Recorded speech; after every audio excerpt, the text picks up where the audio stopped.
everybody, welcome in to round number 7 of the Wednesday Multi-Class Championship. Tonight we go to the Red Bull Ring, and I am not alone here. We have Tyler Morgan joining me in the commentary box. How are you doing, Tyler? Not too bad, not too bad. One of my favorite courses of all time, probably the most favorite one. Yeah, literally of all time. It's my favorite track. I know how to drive on it. I can honestly probably say I could probably best some of the probably better drivers on this track, but I'm in the commentary booth today because I don't feel like driving, and honestly, it's better to commentate than it is to drive, at least in some tracks. Yeah, on some tracks for sure. At the Red Bull Ring, lots of long straightaways, big braking zones, absolutely lots to look forward to, and it's gonna be a fun one. Let's head down to the track and get ourselves familiar with the Red Bull Ring itself. Justin Beachley in the pits. He's your GT4 championship leader, but it is pretty close between him and Alex Freeman at the top of the GT4 pile. Then Ilpo in the pits, just waiting for the free practice to end to get on with the racing. He leads the GT3s in their championship after getting 4 victories in a row in the previous 4 rounds. I mean, can Ilpo even lose the championship at this rate? It is certainly possible. There's 2 races left, so... Like, maybe he DNFs both, and who's his next competitor, Kevin? Yeah, the next driver up in the standings in the GT3s is Kevin Yu, and he's behind by about 12, exactly 12 points. Okay, so from he can't lose Ilpo. Yeah, no, it's pretty close between them, so yeah, they've all their finishes have been either wins or podiums. Ilpo just has more to his name. It's close between 3rd, 4th, and 5th in the championship, though, I will say, with Jim Reynolds and Brian Zerline, the 2 BJ Racing teammates, tied with 82 points, and Devin Anthony just 2 points behind in 5th in the championship with 80 points. So Freeman, Porkchop, Mustachero, and Killacoin are all in Aston Martins, all in a row. The only person who is not in a row with them is Andreas, and he's sitting ahead of Beachley and Chronotis. So there are 5 Aston GT4s at this track. So I'm getting my Aston Martin fixed, considering the F1 car doesn't look too good. I might as well at least look at the GT4 or GT3s. Have a little bit of hope somewhere in this world.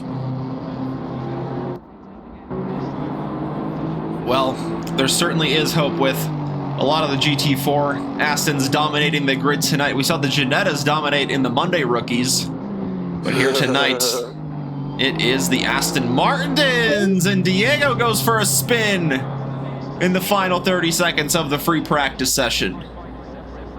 I wonder if that'll be a sign of things to come. You certainly hope not.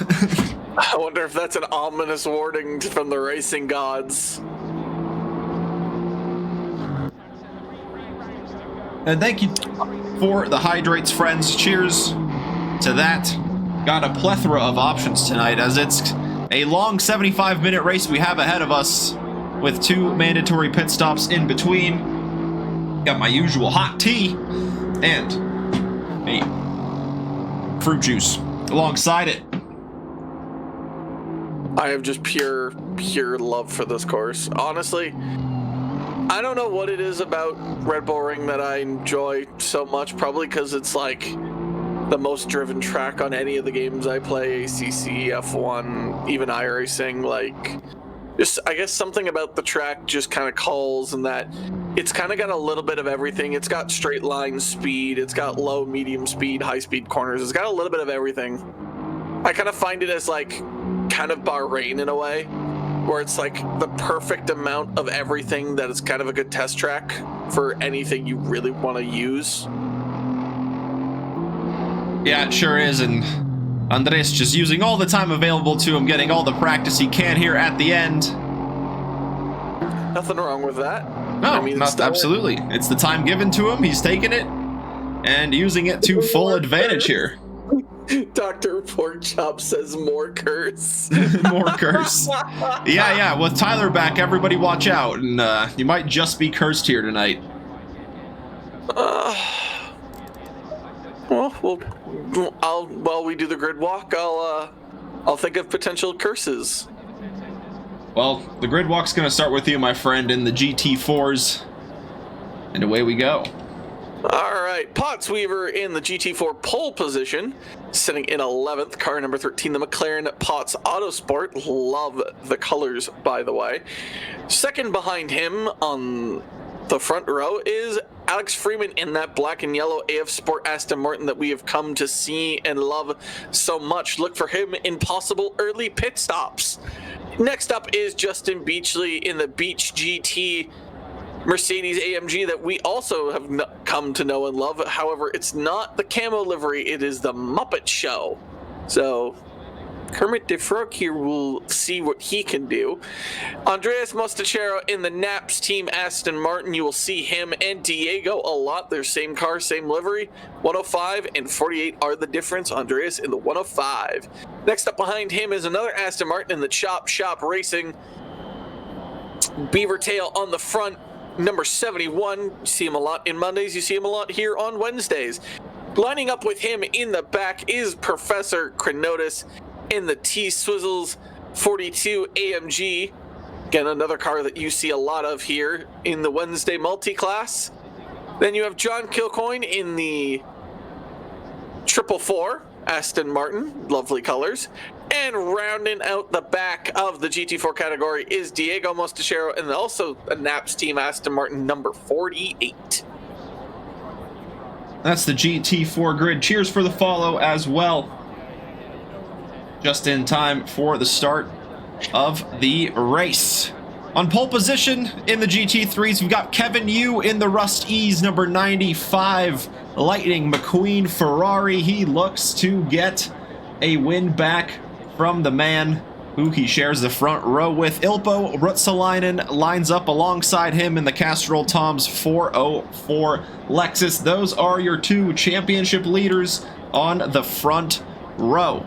Behind in third is Dan Tazzaro in the Turn 1 420 Aston Martin. He's got Jim Reynolds alongside him in the 313 BJ Racing McLaren. Starting in the top 5 is Devin Anthony with some good consistent finishing. Sees himself in the top 5 in the championship as well. He's in the 664 Noobs R Us Honda.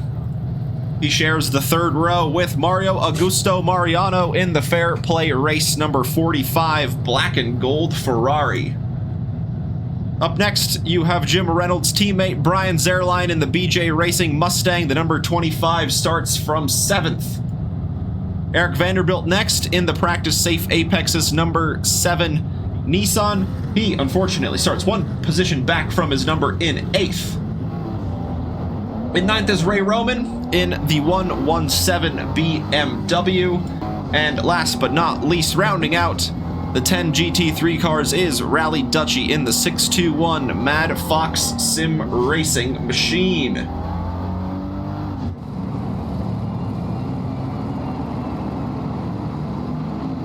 Alright, so on the curse schedule. On the curse schedule, here we go. Whose name have you drawn out of the cursed bucket? For Red Bull Ring, it's really tough because again, I love this track, so it's hard to curse anyone because I want to see everyone have a good race. Well, then let's just hope for that then. No, there's gotta be some cursing involved. I have to. I say Krenotis is gonna get a podium, considering he is all the way at the back. Krenotis is gonna get a podium. Mostachero is gonna win the podium. Is gonna get a podium, and didn't specify which one. And then I think Alex Freeman is gonna win in the GT3 category or GT4 category. In the GT3s,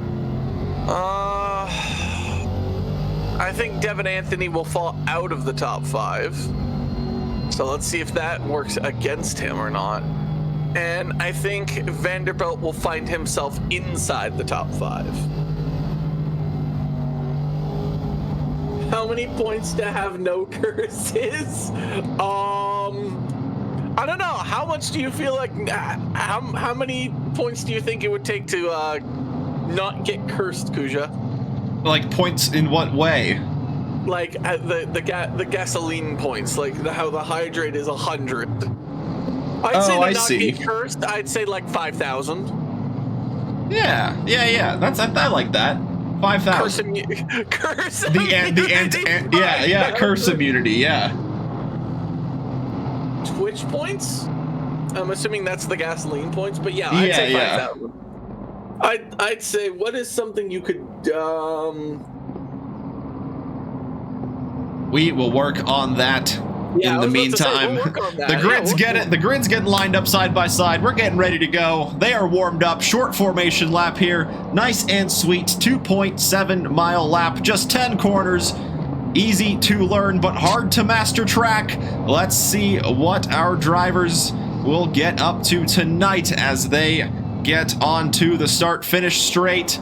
Kevin Yu leads the way. Ilpo alongside him. And some quick cars behind, looking to make up ground. Of course, the GT4 field behind getting underway. We are green. 75 minutes of racing underway.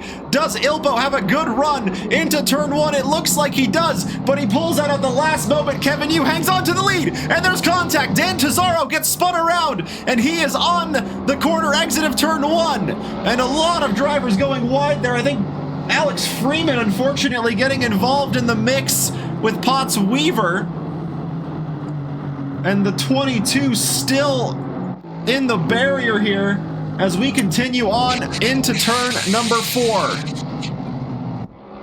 Turn number 4 we go. Rally Dutchy currently fighting it out with Marino. I think that's beside him to his left. Yep, that's the number 45 Ferrari who's going to be first to the inside of turn number 4. Marino cuts in front of Rally Dutchy, keeping that P6 spot. Jim Reynolds now going to be fighting the BMW driver now for P5. As Rally Dutchy has to decide now, is he going to attack or is he going to defend? Because there's a few quick drivers behind.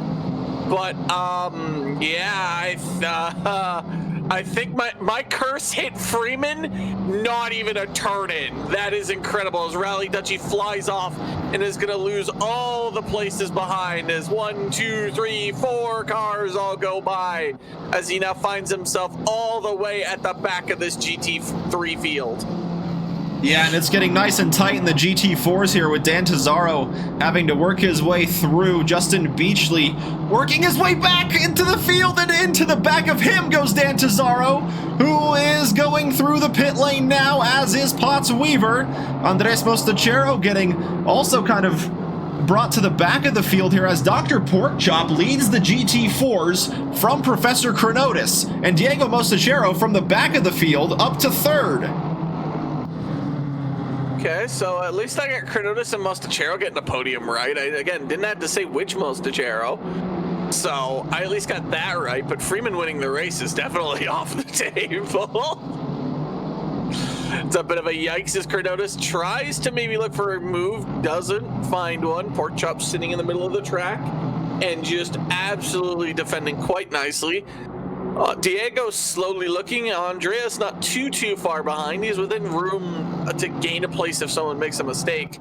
However, that Aston Martin is quite lively in the straights, especially the GT4. Zerline maybe looking for the inside on Ray Roman. Can't seem to find it just yet. He's got to be careful not to lose that on the slide here. Those insides are nice to overtake, but they do run out of grip fairly quickly, and that gravel trap will be the end of you if you decide to try and get on the throttle just a hair a little bit too early, but he doesn't lose a place to Rally Dutchy behind.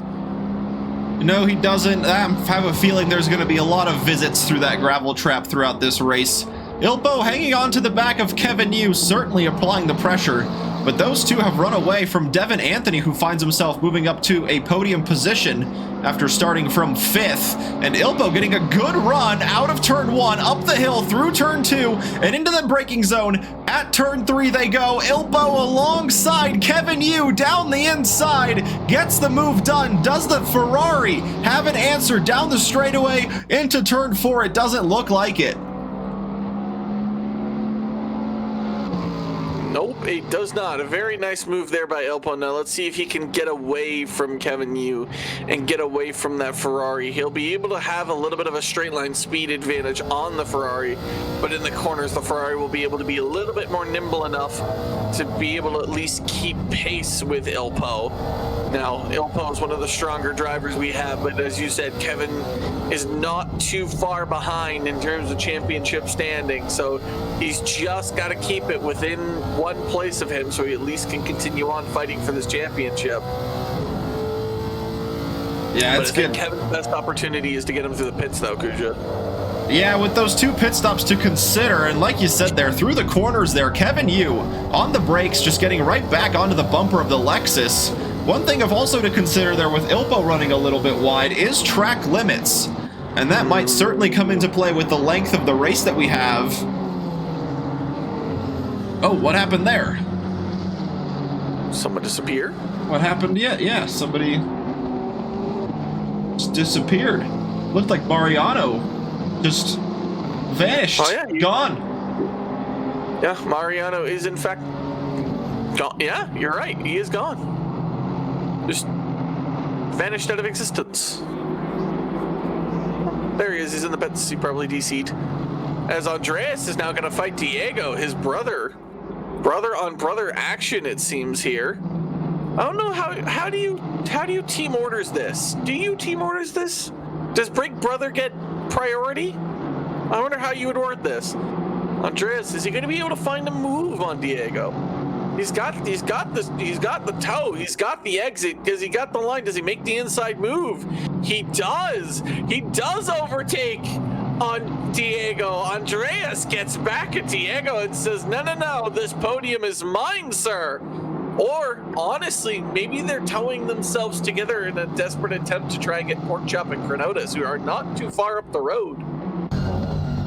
Yeah, this is the view from the back of the GT4 leader. It's Dr. Porkchop. And my word, are there so many GT4 Astons on the grid? It's just Astons and Mercedes, it looks like, in that GT4 grid tonight. But yeah, from the back of Dr. Porkchop's car, the 2 Naps teams still very close on track. Certainly that final podium position still not decided. And Professor Chronotis, through the middle sector in particular there, didn't look like quite able to keep up with the pace of Dr. Porkchop, setting the tone out in front. Ken, the Aston Martin will have a little bit more of a straight line speed advantage. The Mercedes will have a better cornering advantage. But it seems like the straight line speed advantage is starting to slowly overpower. Like if you look with Chronotis, he's getting closer to Porkchop on exits, but he's just not catching him in the straight line. So if Chronotis wants to get past Dr. Porkchop and not have to deal with the pressure of the Mustacheros behind, then he's gonna have to make a move on Porkchop. It might be a little janky, but he's gotta have to focus on the exit, because the Aston on exits is kind of their weakness. I know, I drive a lot of Astons. And yeah, certainly down that straightaway, Dr. Porkchop able to defend quite well from the fast-charging Professor Chronotis. Justin Beachley also getting shuffled out of position. He is behind John Kilcoyne here, currently sitting in 6th place in the GT4 field. And John Kilcoyne going a little bit deep, and a little bit deep opens up the door just a tad for Justin Beachley to say, thank you very much. I will sneak on through and take that top 5 position. He looks to catch up to the 4-car peloton up ahead that is battling for the lead of the GT4 race. Well, at least a lead for the race in a class is at least close. I mean, Kevin's still within a second, but Devin Anthony is nowhere near that field. He's already 8.5 seconds behind. And look at this, they're getting super close here in the final corner.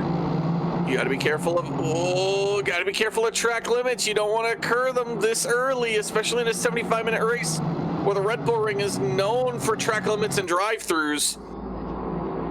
I think Professor Chronotis did just enough to keep that position. Now, can Professor Chronotis think of a place he can get a move? The problem is he's got Andreas behind who's looking antsy for this second place. This is what Diego sees. Can the move be made? Professor Chronotis defends the inside. Andreas goes round the outside. Can he make the move stick? He does round the outside!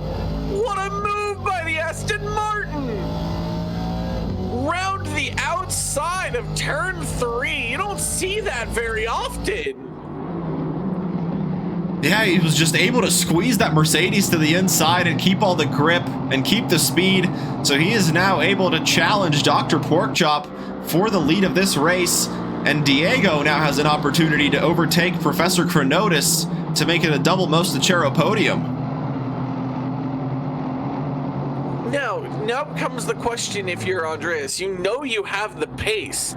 Do you slow down Chronotis into Diego and try and get Diego up into the podium position places with you? But that becomes a risk. Are you willing to take that risk then becomes the question. Yeah, it's a bit early on in the race to kind of think about that strategy too, with those 2 pit stops still needed to be taken by most of the drivers. Eric Vanderbilt, he's getting close to Jim Reynolds in this battle for 4th. Oh, he's in a top 5 position. I at least have that right. Yep. Except Devin Anthony is not in the top 5. He's in the top 3. That's kind of it's still inside the top 5.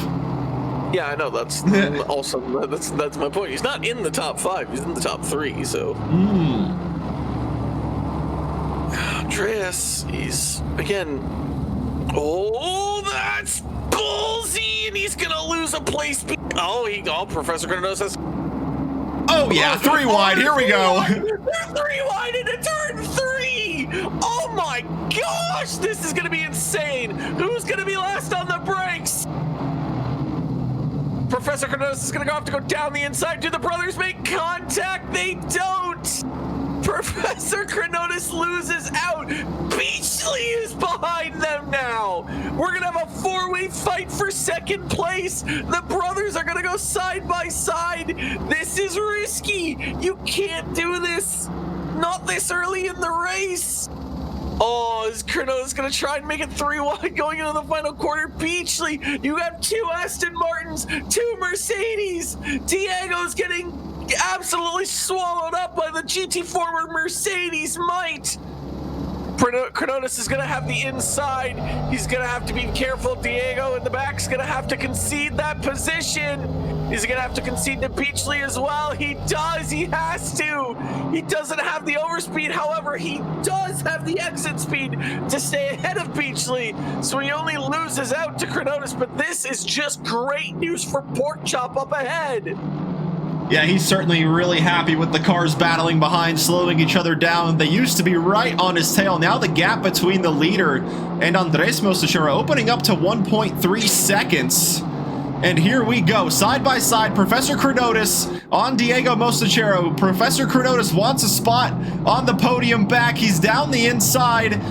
And Diego goes way too wide over the sausage curbs. He's going to have to give up the position to Justin Beachley, who also gets a good overspeed on Professor Chronotis. The 2 AMGs now going to battle into turn 4. And once again, Chronotis defends the inside. Justin Beachley opening up an opportunity behind for Diego to attack. And now we have Mariano with a bit of an overlap here. And they're going to run 3 wide down the hill into turn number 6 with GT3 cars approaching as well. And Diego can't slip through. Justin Beachley back into a podium position. Oh, the GT3s just make this so much more challenging. Diego's just gonna have to slot in, and Beachley, the benefactor, somehow was at the back of that starting, is now ahead of both Chronotis and Diego.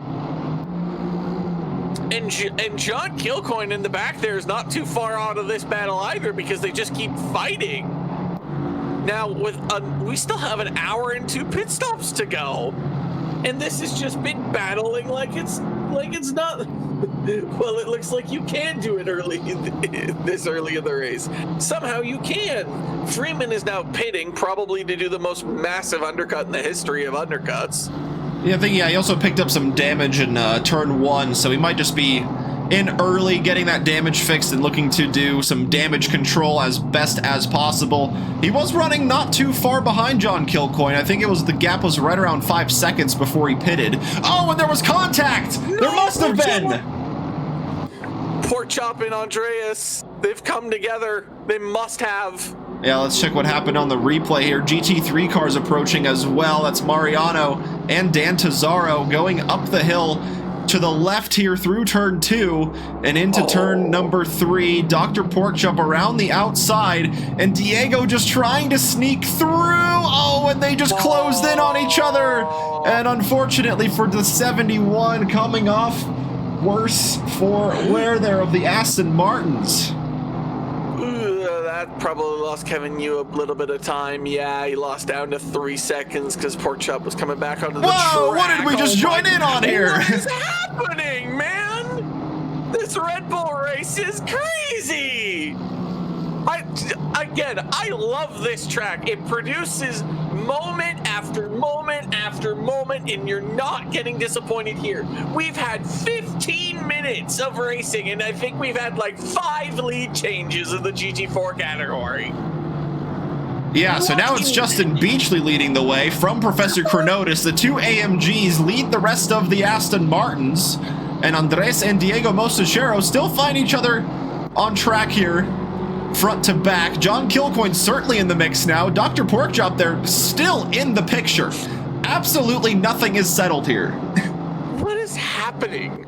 Like, did my curses just cause an alternate timeline? Like, what am I missing here? As Chronotis has to defend from Andreas, Beachley is up the road by at least 2 seconds, and actually it's almost 3.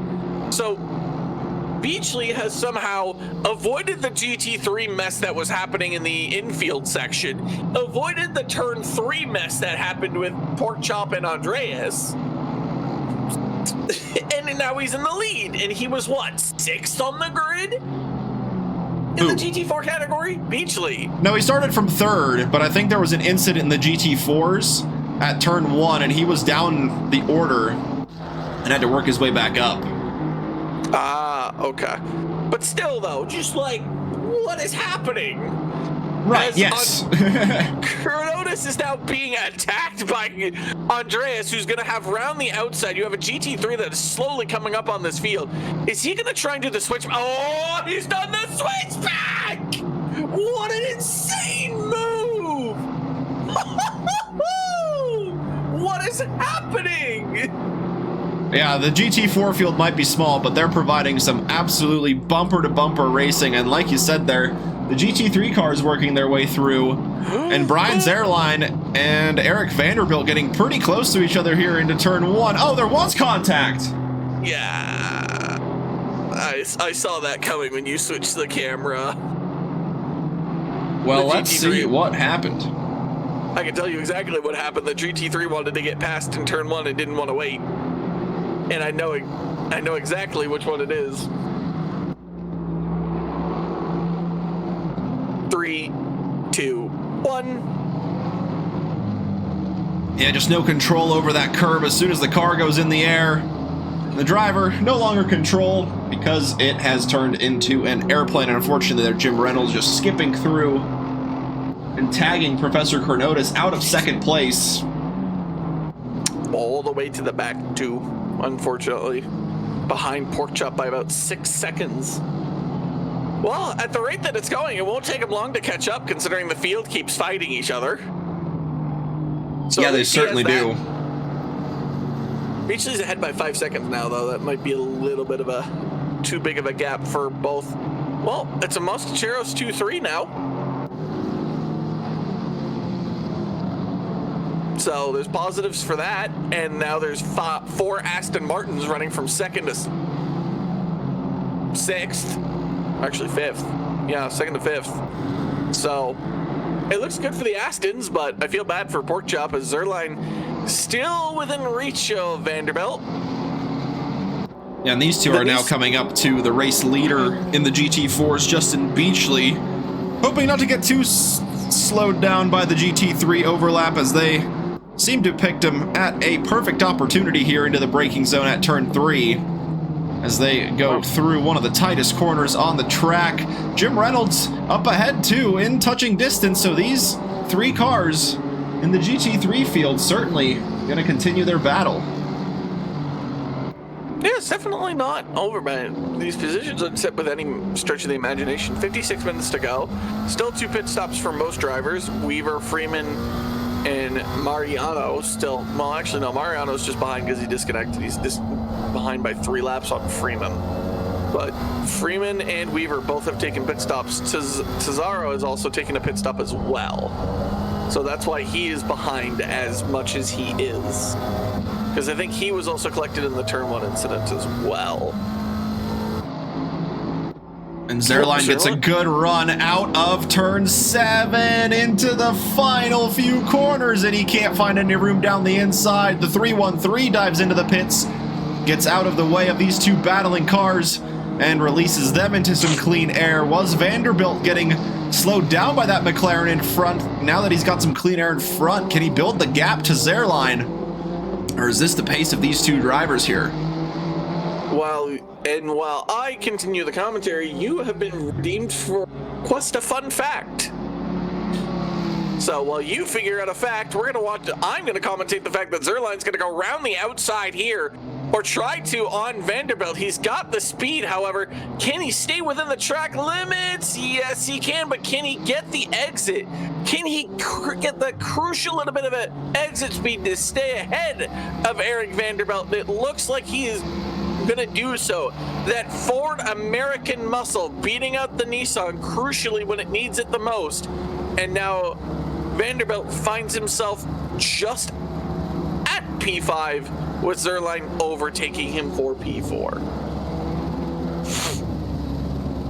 Well, I guess we can start with an easy fun fact. The track has gone by 3 names before in the past. It started in life as the A1 ring when it was first built in 1969 and continued to be that way until 1995. Then it was switched over to the Österreich-Ring, and then Red Bull eventually bought the track in 2004, did all the renovations, and in 2001 it opened back up into its current form that we know and love.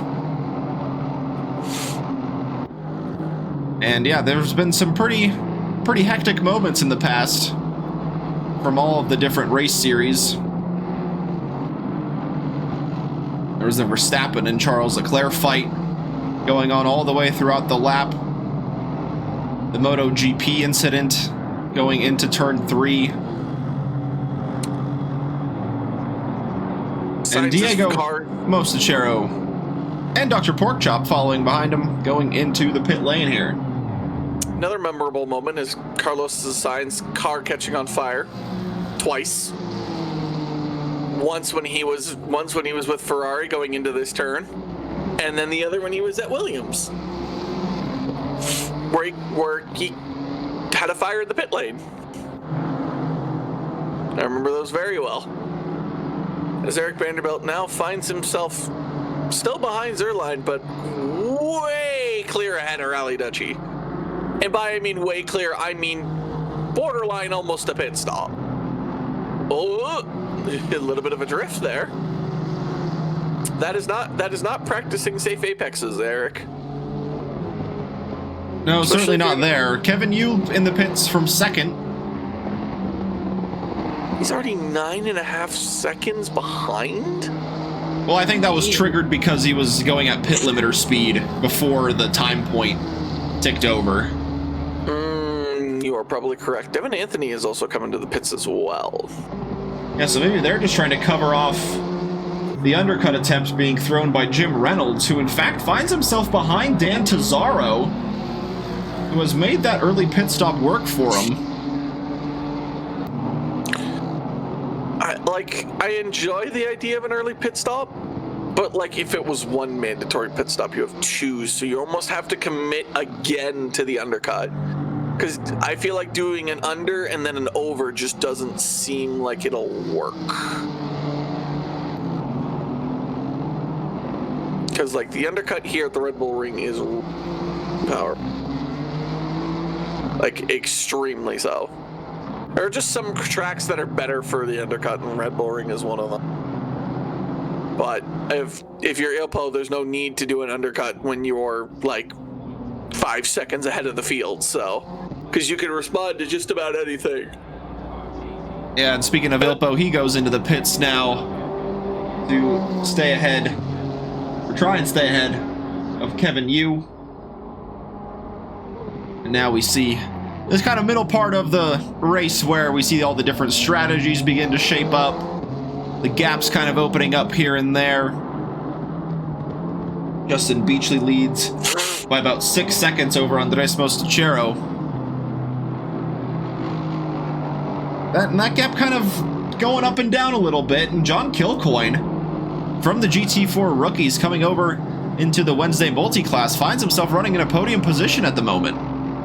Yeah, he got past Diego at some point, probably when the entire mess was going around, and found himself in a podium position. So like, oh, now he's going to come in, presumably, I'm assuming, to cover off most Diego or Porkchop.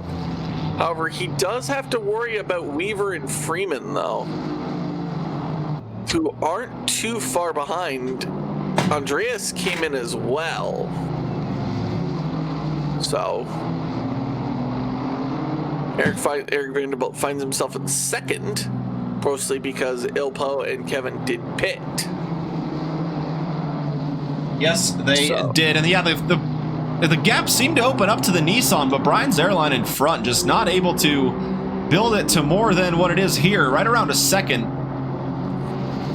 And yeah, now these two out in some clean air ahead of all the GT3s. They're running 1-2, perhaps running the long strategy tonight instead of what we saw from some of the other drivers coming in right around the 25-minute mark.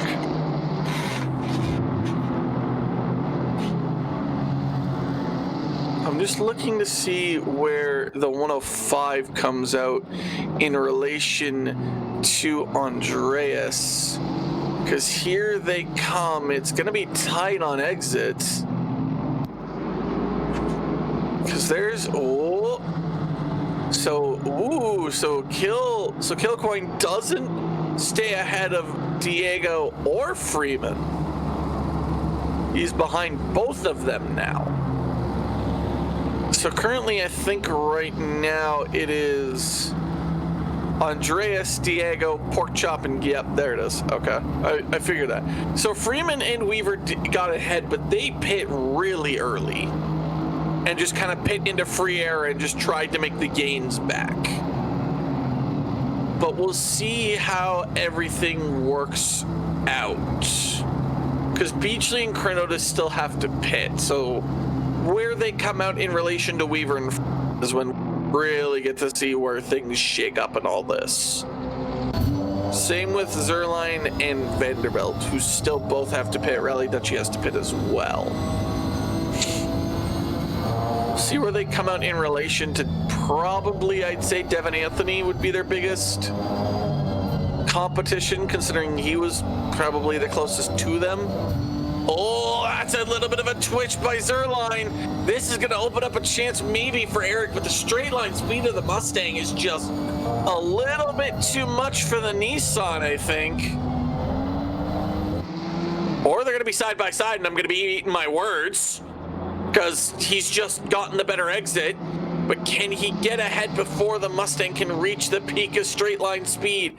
Is Zerline going to think about a move to the inside here? Nope, he's going to stay behind, and that's going to be a position gain for Eric. Yeah, good move by Vanderbilt, just kind of closing off Zerline to the inside, not giving him any room to run out and use any exit speed to his advantage. And now the Nissan finds himself back ahead of the Mustang. Interesting. Potts Weaver's taking his final pit stop. Yeah, he came in right as these two were going through turn 1 and rallied Dutchy in for his first pit stop of the evening. Interesting. So now we won't truly know where everyone shakes out, even if Beachley and Chronotis do pit. We won't truly know because Potts Weaver's now finished his pit stops. He's all the way in the back. Yeah, the trouble for him, he's going to be carrying a lot of fuel now during this stint for a whole 46 minutes of racing. So hopefully that will not hurt him too much in his chances of trying to get back onto a podium position. Where is he in relation to... He doesn't have to deal with much GT3 traffic. I mean, he's got one GT3 coming through him now with him and Chronotis. Crucially, he is ahead of Chronotis. He's behind Beachley, but he is ahead of Chronotis, crucially. So he's got 4 GT3s to get through? 5, because the one approaching him now. So he's only got 4 GT3s that are going to be up and coming dealing with him shortly. So I think he's found himself in a good pit window. He just needs to drive his race and not make any mistakes. Here comes Beachley in. Will Chronotis follow? That is the question. There's a big gap between the two as well. I think it was right around 15 seconds before Beachley had to slam hard on the brakes and engage that pit limiter. And it looks like he's going to be all the way at the end, parking the car, turning the engine off, letting the crew get to work. Vanderbilt with a slow exit. Zerline takes the position. Very nice. Are either of them going to come into pit? Nope, they elect to continue on. I'm very surprised we have not seen someone get a drive-through. Well, I think someone's just about to. Anyway. Why do you know? How do you know this? Oh, because you just said that.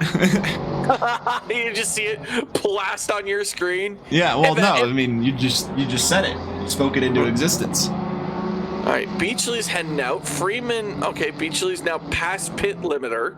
So off he goes. Freeman did not catch him. So Beachley's lead will hold true.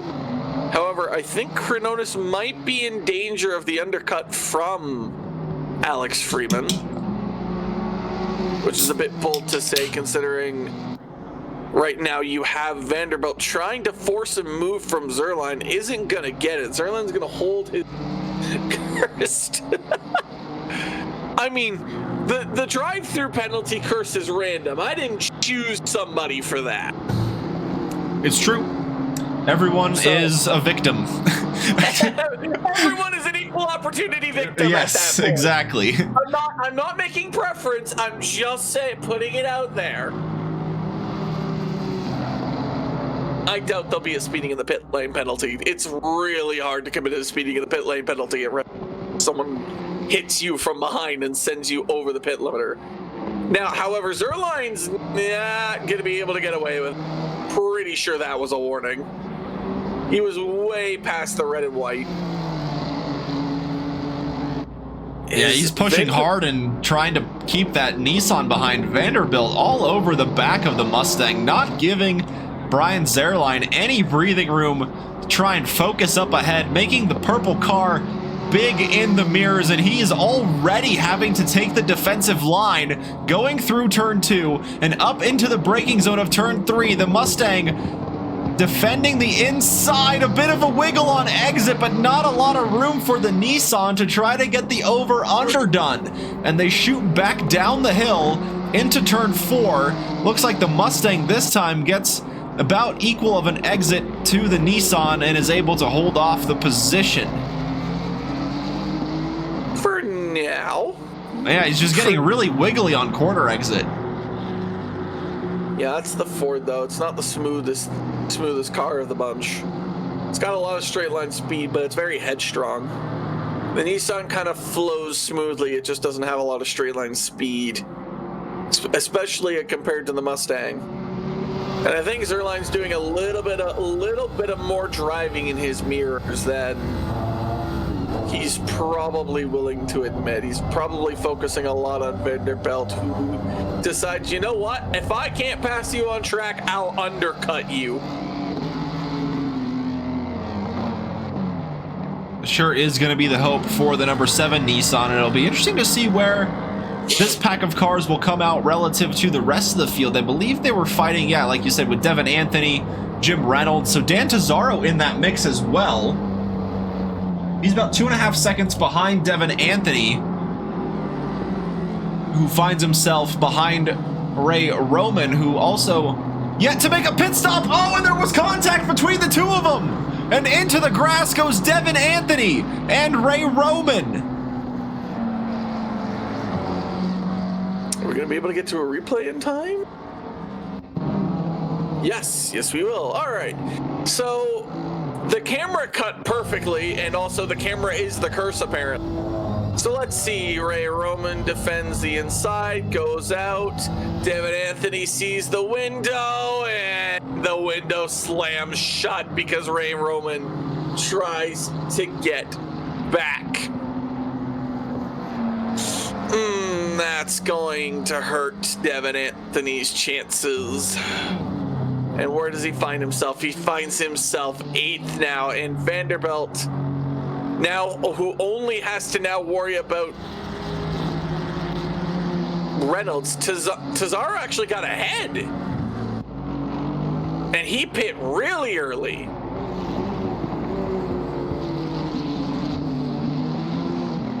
Yeah, Dan Tesoro with that early pit stop, just using the clean air to his advantage, up to 4th now, which might become 3rd after Brian Zerline completes his first pit stop of the night.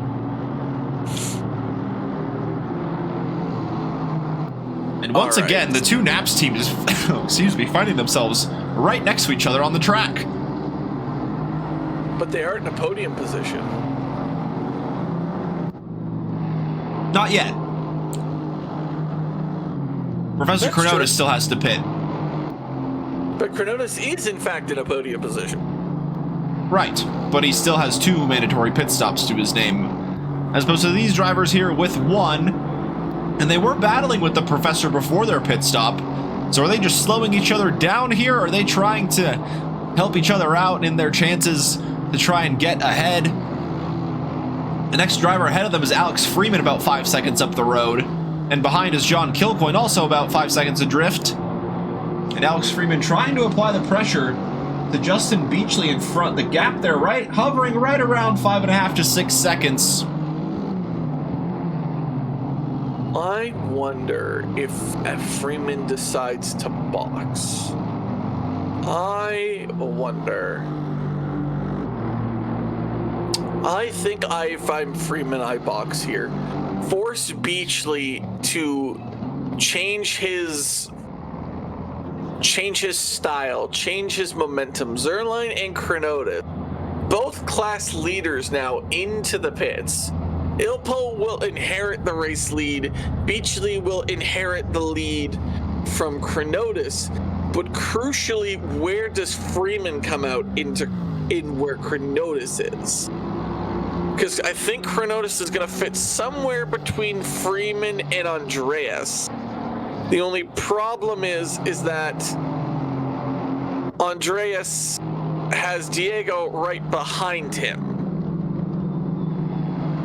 So there goes. Well, GT3 might make quick work of this.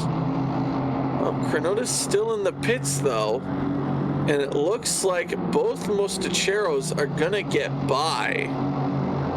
So his next opponent is Kilcoyne, and he's gonna get by as well.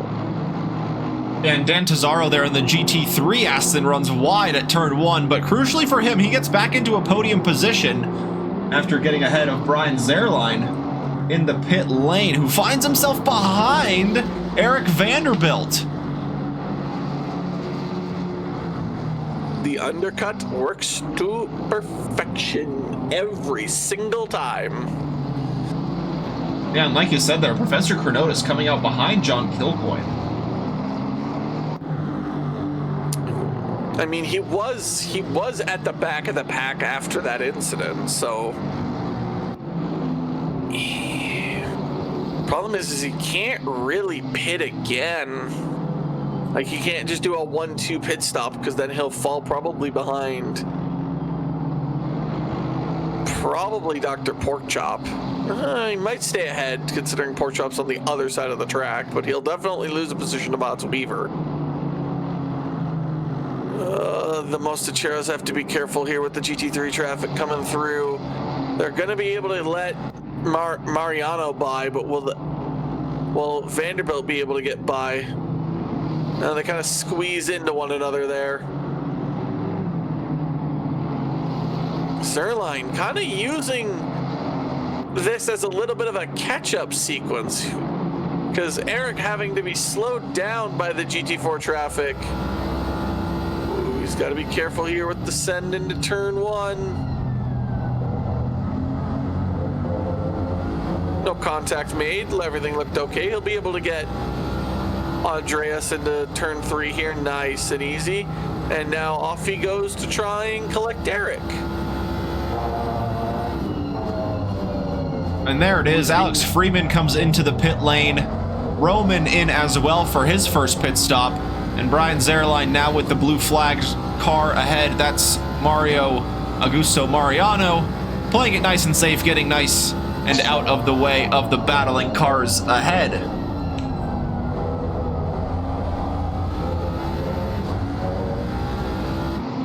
Yep, very nice, very easy. Andreas and Diego still 1-2 together as themselves, but definitely not 1-2 in terms of placement. They are 2 and 3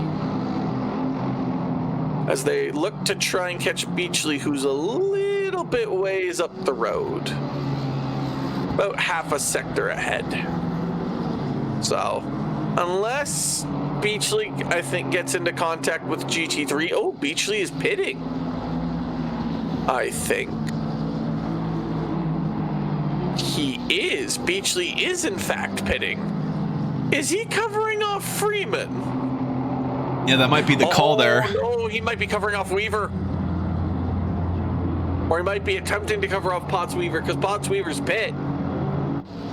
Yeah, and after the pit stop, Alex Freeman's about 12.5 seconds behind Potts Weaver. We saw Andres Mostachero go into the pit lane as well there, so that releases Diego into some clean air, and there's a stop go 30 for speeding in the pit lane for Ray Roman. I think Andreas is just trying to keep from being undercut here, but I don't think the call's too late.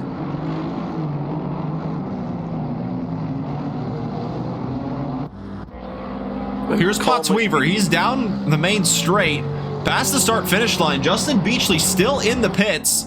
So Potts Weaver into the race lead of the GT4s, of those who have completed both of their mandatory pit stops. And Freeman does not get ahead of Beachley. So Beachley is in second now, with Freeman in third, at least in terms of drivers who have come and done their pit stops. But now that makes me question if Potts Weaver can hold on to the he's got about an 8-second gap.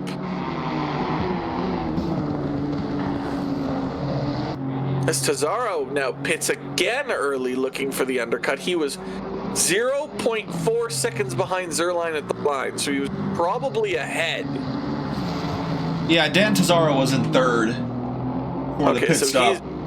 So he's continuing his undercut strategy. Yeah, just kind of forced to pit early there, and you certainly don't want to fuel these cars up too much and have a disadvantage in straight line speed there, as it's a pretty active pit lane with Dan Tazaro, Ray Roman, Mariano stopping for the first time tonight as well. Thank you for the follow. Hope you are enjoying the racing so far. Just a little over 32 minutes remaining in this 75-minute race around the Red Bull Ring. It's round number 7, the second to last race of the season. Very crucial to get those championship points in now, and the 420 gets us speeding in the pit lane penalty. That's Dan Tazzaro, who was running in third, and a drive-through for Mariano for speeding in the pit lane. What did I say? Didn't I say speeding in the pit lane is really difficult to do this track? Yeah, you did. Oh, and there goes Mariano. He's gone. I mean, it kind of was a tough road for him to begin with after disconnecting mid-race, and then the drive-through was probably the final straw, but I kind of, yeah, I was about to say, I kind of willed that on, didn't I? A little bit, yes. I haven't willed on the track limits drive-through yet. That has not happened yet, despite me commenting on it the last time. Devin Anthony is now into the pits, and I do believe that is Diego going into the pits to undercut Kilcoin and maybe cover off Andreas. Yeah, he's certainly going to try to. So the GT4 Rookies driver here leading the way in the GT4 Multiclass. I would love a safety car here and just give for 30 minutes. Literally, give Kilcoin the win here. Of course, John Kilcoin still having to complete one of the 2 mandatory pit stops. Same with Professor Chronotis behind him. He's about 1.5 seconds down the road behind. The 420 electing to not take his stop go. Wasn't Ray Roman in the pits before to serve his stop go 30? Did he get another one? No, he was in the pits to serve one of the 2 mandatory pit stops. I think now he's coming back to the pit lane to serve that penalty. Okie dokie. I swear I saw the pit icon on him before. Zernline and Vanderbilt have been battling since the dinosaurs came onto this earth. They have honestly been battling this entire race. And they're not going to stop until they use all of the dinosaur fuel remaining. No. Once again, yeah, they're still just getting really close to each other on track. It's just... Once again, they're just magnetized together, swapping positions throughout the entire race, whether the Ford leads, the Nissan leads. Mistake here, good move here. Everything has happened between these two in this race. One of them has to undercut. Whoa, a big oversteer moment once again from the Mustang. Zerline should undercut right now. Should just box right now. And just... No, okay. I thought he got another speeding in the pit lane penalty. No, he didn't. Okay, we're fine. Yeah, no, if I'm Zerline, box right now. Box to overtake. This is the easiest call to box to overtake I've ever seen in my life. Oh, he listened, but how about that? So did Vanderbilt. So did Eric Vanderbilt. Oh, it's going to be a battle of the pit lane now. Oh, he listened, he heard, but apparently Eric was also listening to communications as well. Yeah, I guess we're everybody's team strategist here tonight. Well, we knew Freeman was going to do the early cuts. That's just his style. Potts Weaver, on the other hand, I didn't see that one coming. But crucially, where does this come out leading them to Devin Anthony, though? That's the part that's going to be interesting.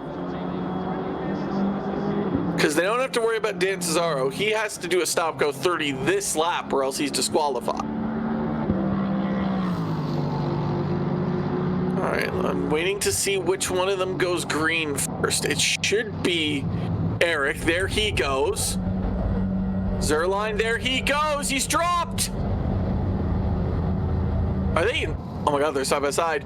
Oh my God, they're side by side. And Zerline wins on the pit battle. Yeah, the Mustang was behind going into pit lane, but good on him to get that strategy done. And he goes out in front. He had a 1 second quicker pit stop, and that is what helped him get that position over the Nissan. Oh, I love me some pit stop action. You don't have to just wait for F1 crews. You can watch it here in the GT3s. Oh, that is a beautiful, beautiful work of art right there. As Professor Carnotus now boxes. He's in and out. Sorry, I was going to say he was in and out pretty quick there.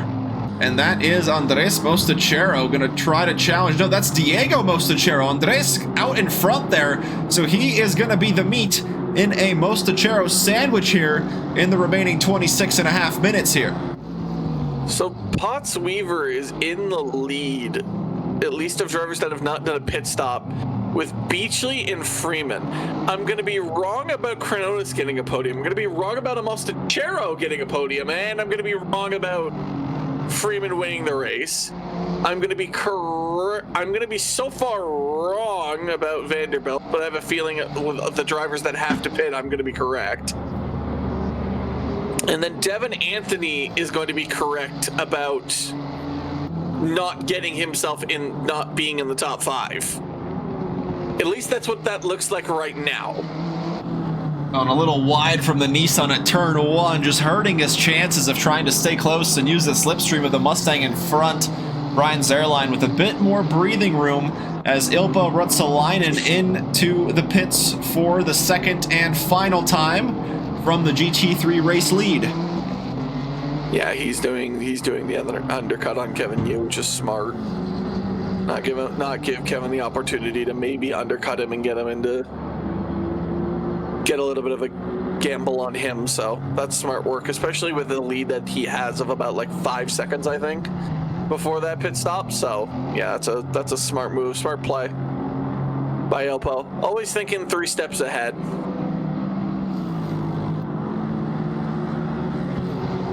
So drivers still to make a pit stop: Kevin Yu, Jim Reynolds, Rally Dutchy, Ray Roman, and one single GT4, the Monday's rookie Kilcoyne. Rose Gaming says metagaming and stream sniping. That's how they knew to box at the same time.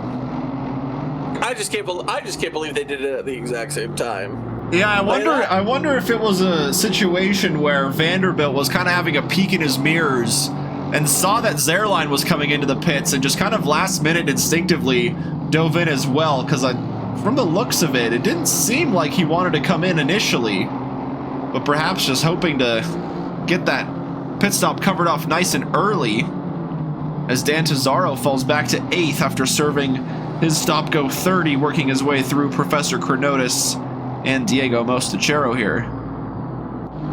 Yeah, there's been like the first 15 minutes of this race was nuts in the GT4 category. Was absolutely mental in terms of everything. Now, Jim Reynolds has come into the pits now.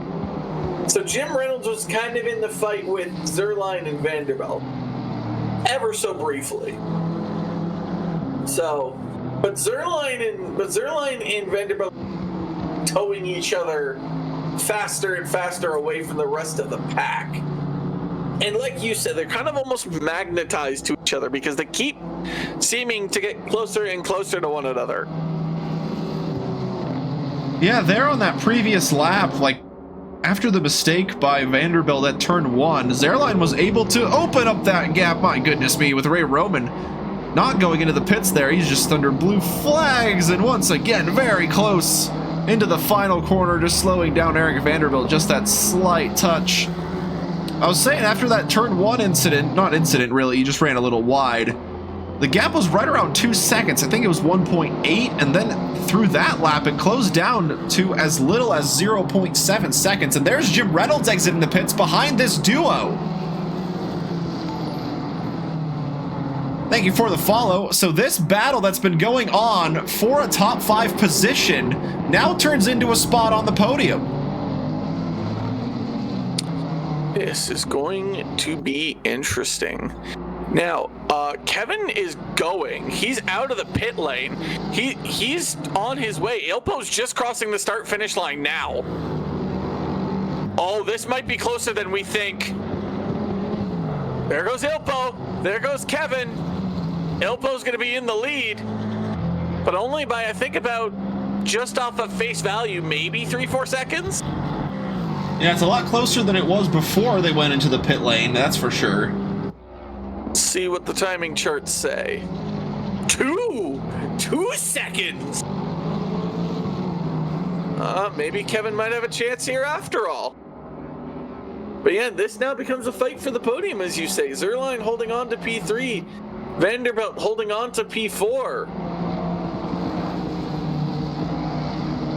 And I must say, on that last lap, Devin Anthony made up a lot of ground. The gap was 15 seconds.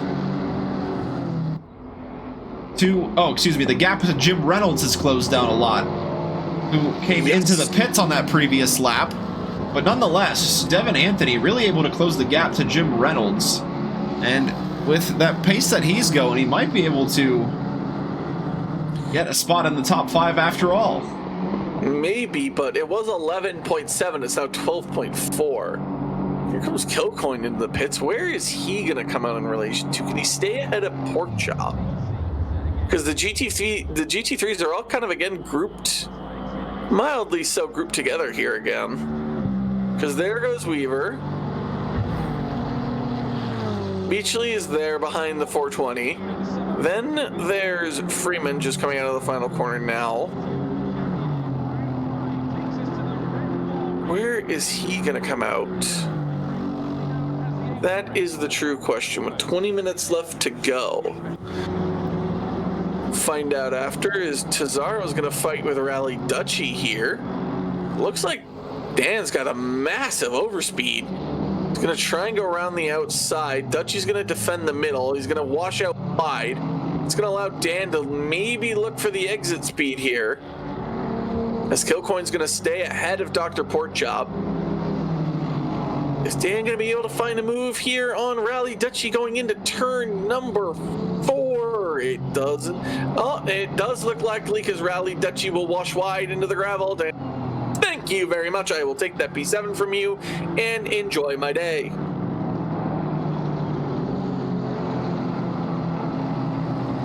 Ray Roman still has to complete a pit stop as well. Yeah, the last driver to do so in the 117 BMW, currently running in 9th. And Dan here working through the GT4 race leader Potts Weaver, coming in on 2 early pit stops, got some clean air, and just continue to drive into that race lead. Potts Weaver was involved in the Turn 1 incident too, no? I think a little bit. I think he just kind of went wide and had to avoid the cars. But he certainly did pit early, but I didn't see if the pit stop was that long on Potts Weaver's car, but we did qualify on pole position. So certainly having the pace around this track. And Porkchop, who was leading this race at one point, is now all the way behind.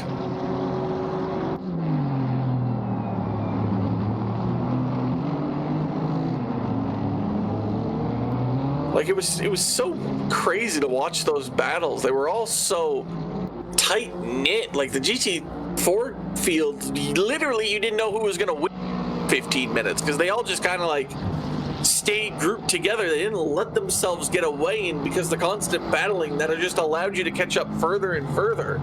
Ilfo's not too far away from Kevin Yu either. Kevin Yu's like 1.2 seconds now. So yeah, and looking at the front of Ilpo's car, he's certainly carrying a bit of damage. Yes, he is. That hood be flapping just a tiny little bit. I wonder if Ilpo has found himself catching a little bit of GT4 traffic. Ooh, that little bit of a slowdown save there by Ilpo. Yeah, that was. He lost about 4/10 to Kevin there. So is that damage affecting his straight line speed, or was that just the byproduct of slipping there in the final corner there, not having the downforce? Let's see. Could be that. Could be a combination of both, really. Like, with having driven the Lexus in particular, not sure how it handles with the damage on the front end. Some cars, if you damage the front, can certainly become a lot more sensitive than if you damage the rear end. But at the moment, Ilpo, like you said, that gap's just hanging around that 2-second mark. Perhaps Kevin Yu just waiting for the right opportunity to start pushing. Maybe he's saving his tires. It's entirely possible. Ha, nice. What did the chat say? Oh no, and that was a good pun. It was entirely possible. Ha. Oh. I didn't even notice that. Come on. It's an unintentional tire pun. Hey, you did it, not me. You know what? I'm tired of this. There you go. Have another one, chat. How many tire puns can I figure out in the first 5 minutes? Alex Freeman now finds himself in P3 on the podium of the GT4 category. It's not a race win, but it's still something to feel good about, especially since I believe the entire GT4 field was caught in, I think, that turn 1 incident. Because it happened up in the GT3 category, so they just turned the corner to find a car in the middle of the track, and they all just went, ah! They all just kind of scattered like rats. Yeah, I think he ended up being kind of the kind of driver to come off worse after that turn 1 incident. But yeah, recovering well, back onto a podium. The gap to Justin Beachley, a kerfuffle, yes, to put it kindly. So yeah, Alex Freeman putting in some good laps to try and gain on don't flip it. Justin Beachley ahead. I thought he was going to flip the Aston there off the curb. Getting some style points on 2 wheels. I wonder how... The Aston doesn't flip very much, I would know, but I wonder how the sizable force it would take to flip that car. He'd probably have to be going pretty fast in order to flip it. Yeah, Beachley is within sight range. It's not out of the question for Freeman to catch Beachley. I just don't think it'll happen with 15 minutes left to go. Unless someone gets a drive-through. And after an hour, people have got to have at least 3 warnings. Yeah, we can't really see how many warnings people have, but yeah, some drivers might be driving a little bit more cautious after pushing earlier on and picking up those drive-throughs. So, there are 9. 1, 2, 3, 4. Yeah, there are 9 GT4s. 5 of them are Aston Martins, and none of them are...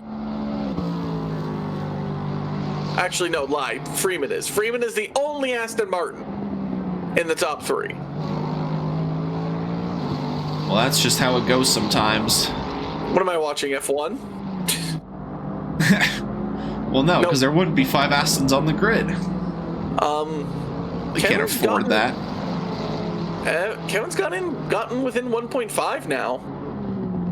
He is starting to slowly catch up. Is that damage affecting Ilpo a little bit more than he's letting on?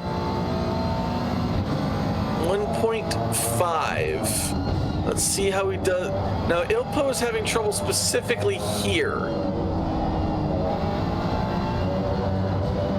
Good exit there by Kelvin. 1.1. He gained 4/10 out of that sector.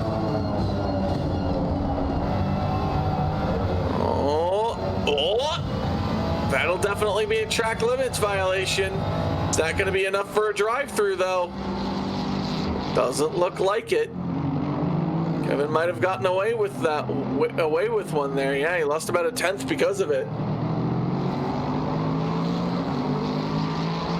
Well, through Sector 1, the Lexus certainly having an advantage in the straight line speed department despite the damage.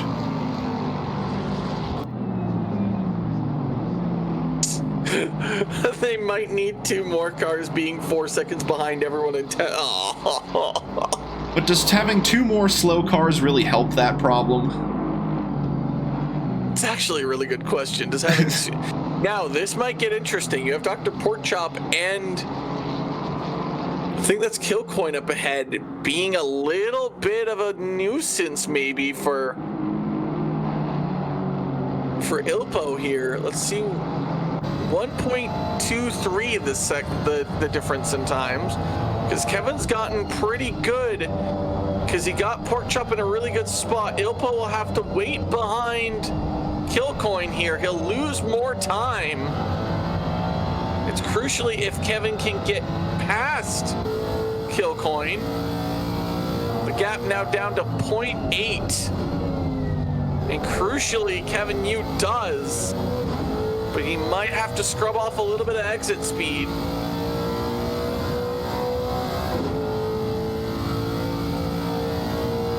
Big fan of the 621. Everyone's a big fan of Rally Dutchy. It's one of the OG Monday rookie drivers. Yeah, Ilpo cuts a giant chunk of time in the first sector and a little bit into the second, but that might be as you said, the straight line. But can Kevin do enough to catch in the second half of the second sector and the third?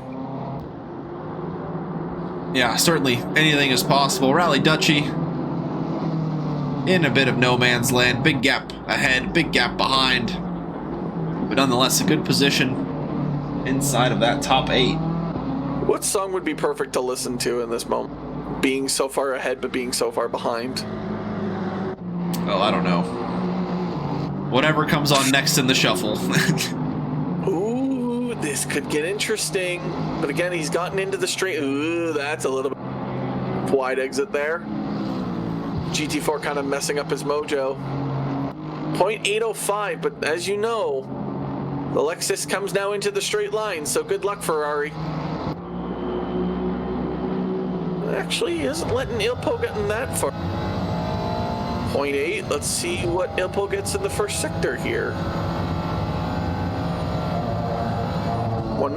Oh, he's lost time. Oh, is this going to be Kevin's moment to get that win back?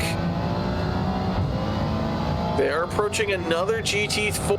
That is Professor Chronotis. And then the next GT4 up ahead is going to be Andreas.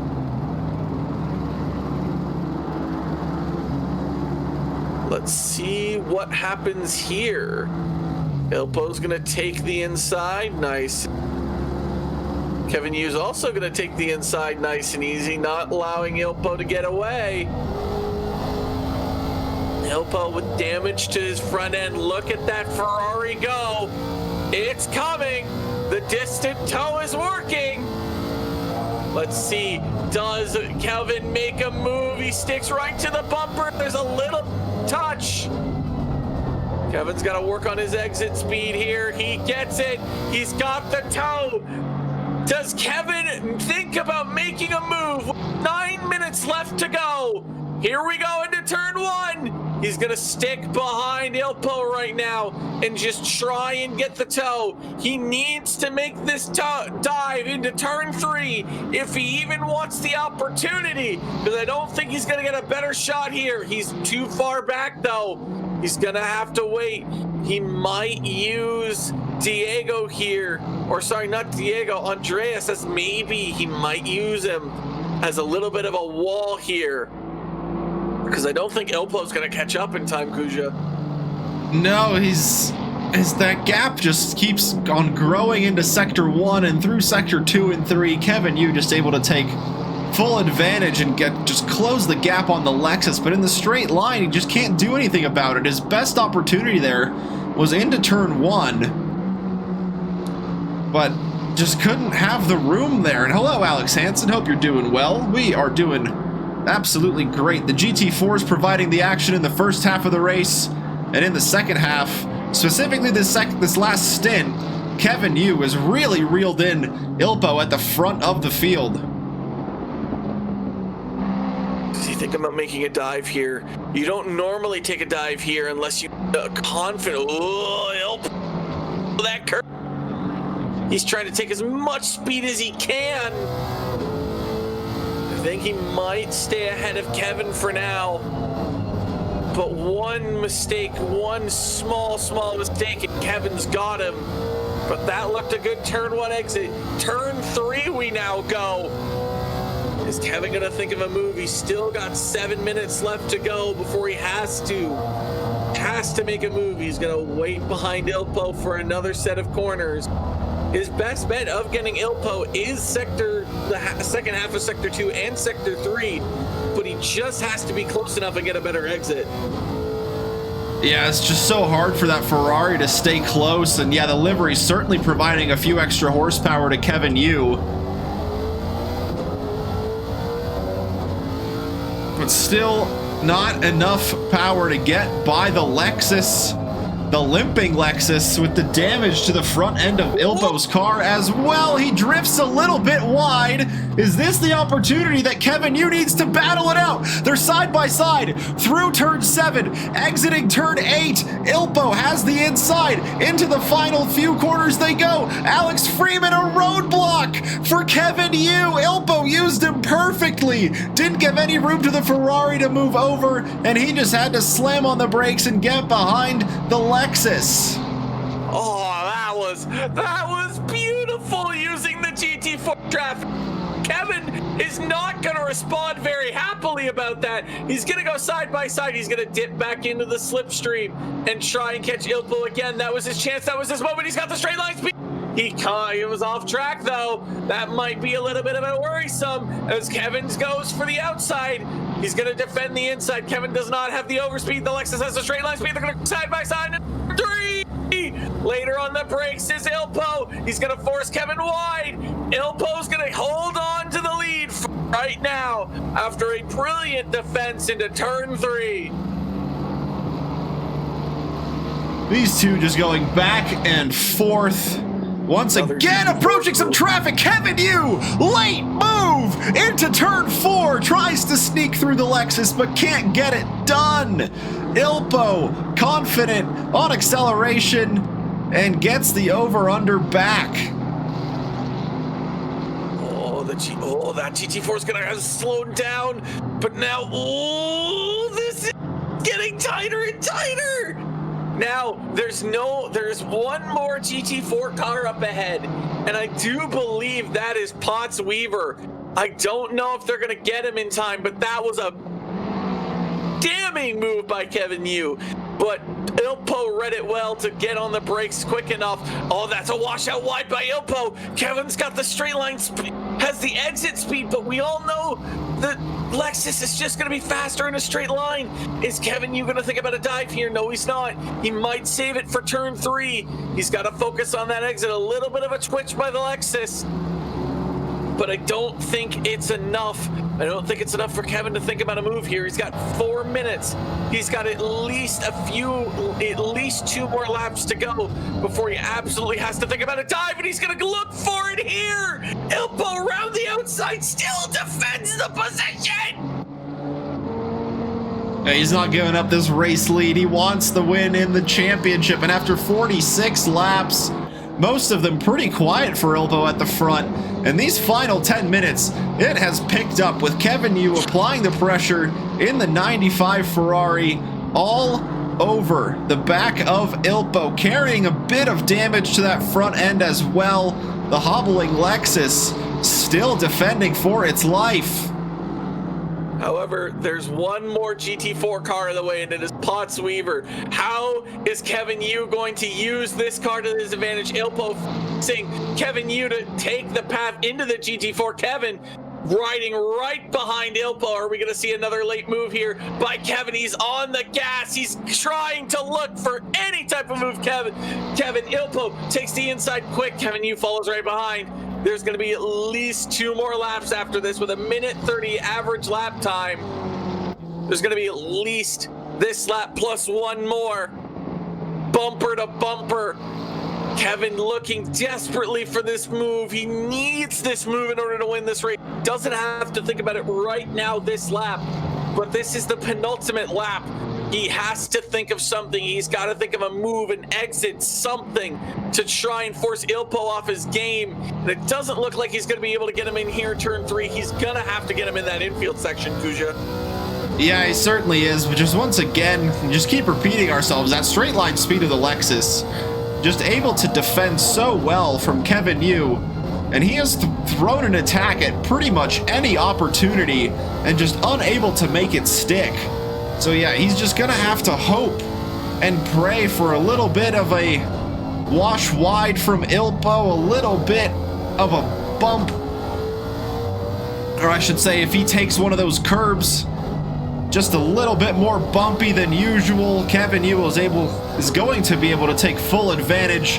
And going into the final few corners where the Ferrari has seemed way stronger than the Lexus, Kevin Yu just once again not close enough to get the send. And there you see it through that first corner at turn 9. He just gets so close, and then here it is! Ilpo's washing wide, and Kevin Yu sneaks on through, and for the first time, he has a car length up ahead of him, but Ilpo not gonna give it up easy, tries to stick his nose down the inside, he can't do it. Kevin Yu takes the race lead on the final lap.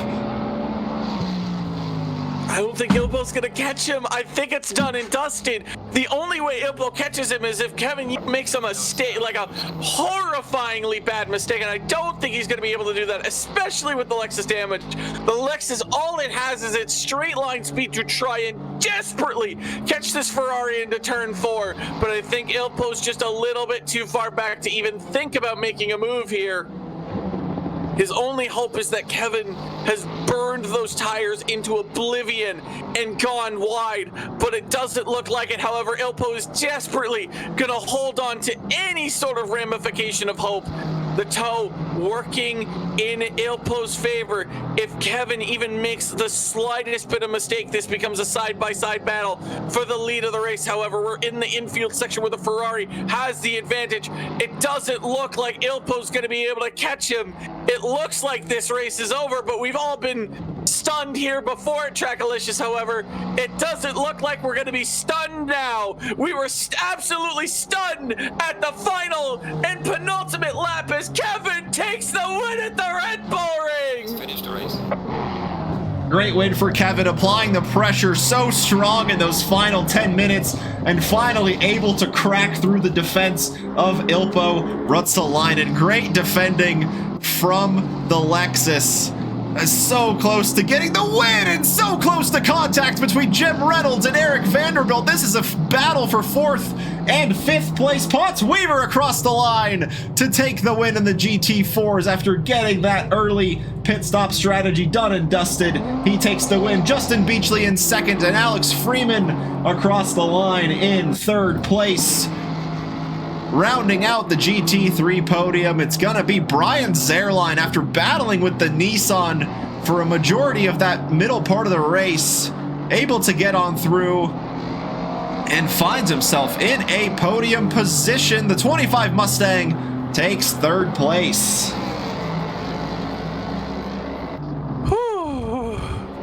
Vanderbilt secures 4th, Jim Reynolds in a top 5.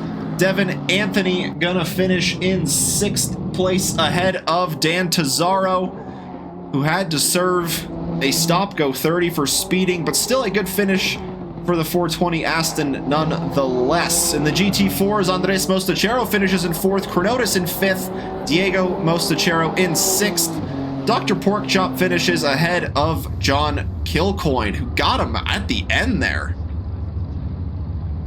So, I was wrong in every prediction of the GT4, so I cursed the entire GT4 field. Well done. I was right in every prediction in the GT3 field. Well, how about that? So I guess technically Devin Anthony got cursed because I fell outside top 5. Yes. The only one who technically didn't get cursed was Go. Zerline. No, not Zerline. Vanderbilt. Indeed. Back to the studio we go.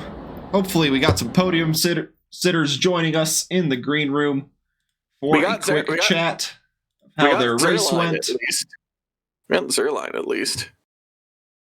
That was so crazy. Ah, Zerline, how are you? Oh. Is he here? He was in the green room.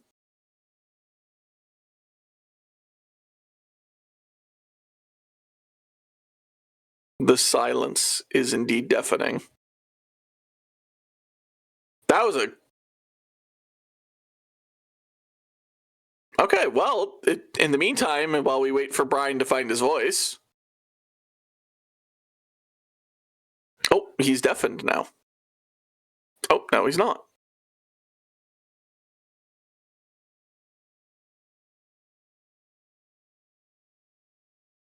That was, honestly, that was just, that race was just... This is why I love Red Bull, everyone. This is why Red Bull Ring is the greatest thing of all time. Because you get moments like this where you kind of get battles up, down, left, right, all across the grid. Oh yeah, it was fun to watch. It was fun to commentate. I like driving it, but man, does it produce moments, because everyone's just so close. There's so many overtaking opportunities, and you just get these battles that are just kind of a little bit crazy. Like the first half was GT4s, and then the last half was GT3s. All right, we'll bring Alex Freeman in, because Zerline is now deafened. Freeman, how are you doing? Doing well.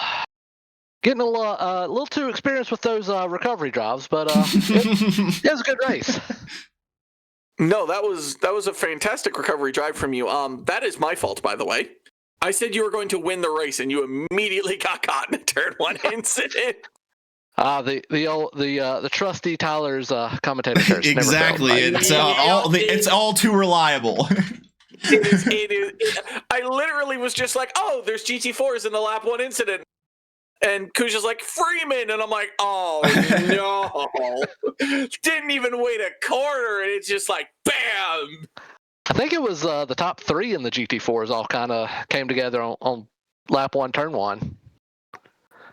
Yeah, it was just out of shot, unfortunately. If you want to talk us through what happened, we kind of missed it there. I actually don't really know what happened. I had the inside line for turn one, and then next thing I know, I guess I get hit in the left rear corner and get spun off to the left. So gotcha. Yeah. After, I guess I kind of got a little bit lucky just because for most of the race, I really had a lot of clear tracks. So it kind of gave me a chance to kind of settle down, get into a rhythm. When some of the GT3s caught up to us, was when I decided to pull the trigger on a pit stop, which helped keep me out in clear track. So yeah, that's always nice to do. And when you got that clean air, just use your pace and use it to your advantage as best as you can. We're going into the final round next week. Yeah, go ahead. Sorry, before we do that. Oh, sorry. Yeah, no worries. It also looked like I had the stream up a little bit. It looked like the ones that didn't get collected had a pretty good fight in the first dance, so that also kind of helped me catch up a little bit. Oh boy, did they ever have a fight! Yeah, I'll definitely have to go back and rewatch the stream. So any five cars could have finished all up and down the order there. It was absolute chaos, but super clean racing for the most part. Very respectful driving, and just once again finding yourself in one of these brilliant recovery drives, and that we're able to talk to you at the end of the race again. Yeah, trying to get my mic connected. Hey, there's Brian. Oh, so finally. How do you know how what did that Nissan have? What did that Nissan have for lunch? Do you know?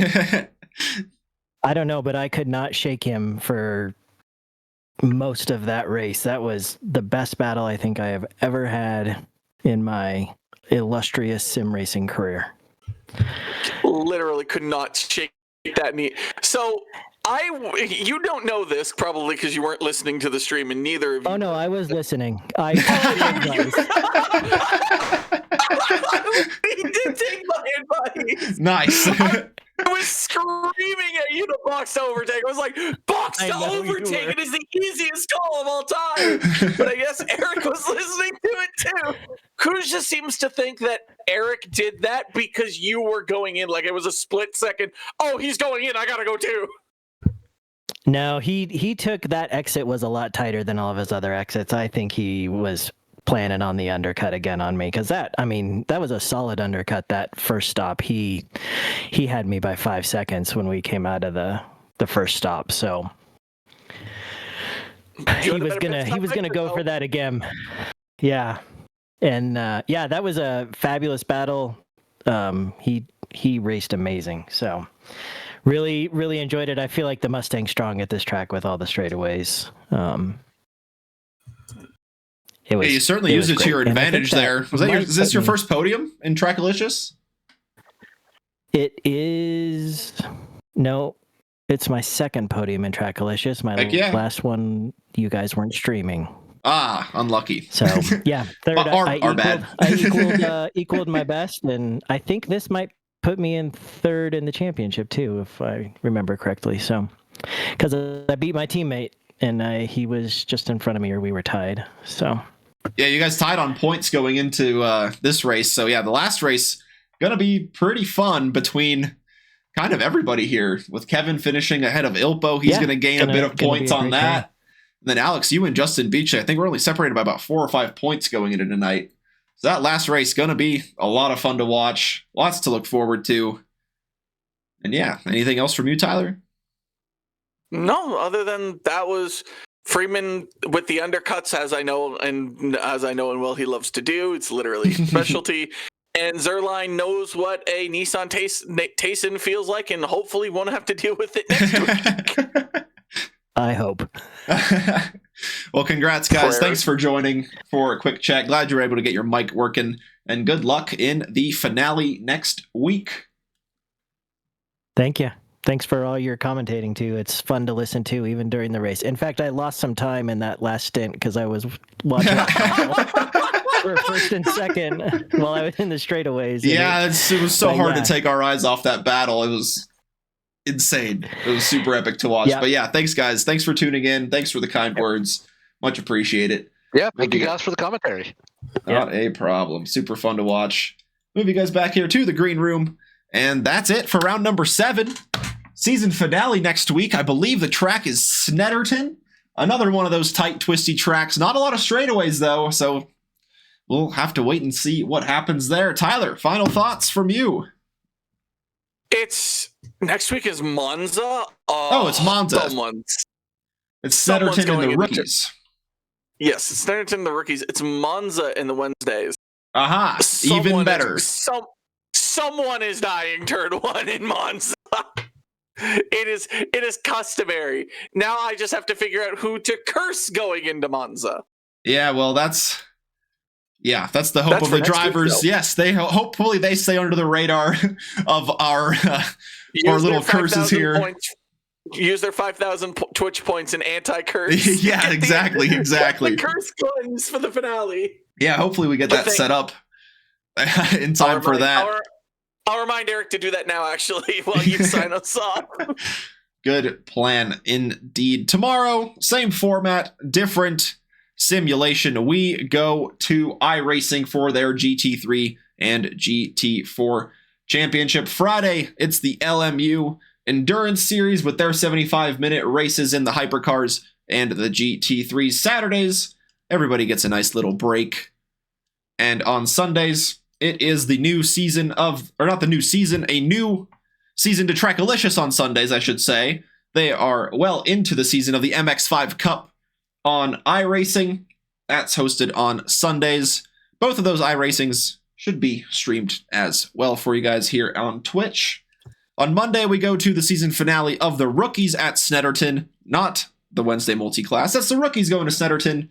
Tuesday is the LMU GT3 Sprint League, and then Wednesday next week, same time, same place at Trackalicious Twitch. We have the season finale here of the GT3s and the GT4s in ACC at Monza. There's been some variable weather all season. We'll see what those conditions will be like at Monza for the season finale. Thank you all for joining us tonight. Chat super active tonight. Great to see that from you guys. It's awesome. Old names, haven't seen in a while. And yeah, super happy to have you guys here watching along.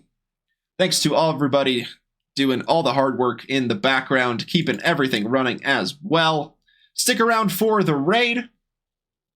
And yeah, join us in the next broadcast. Have a good rest of your morning, afternoon, evening, or night, wherever you may be watching us from. Thanks for tuning in. We'll see you next time.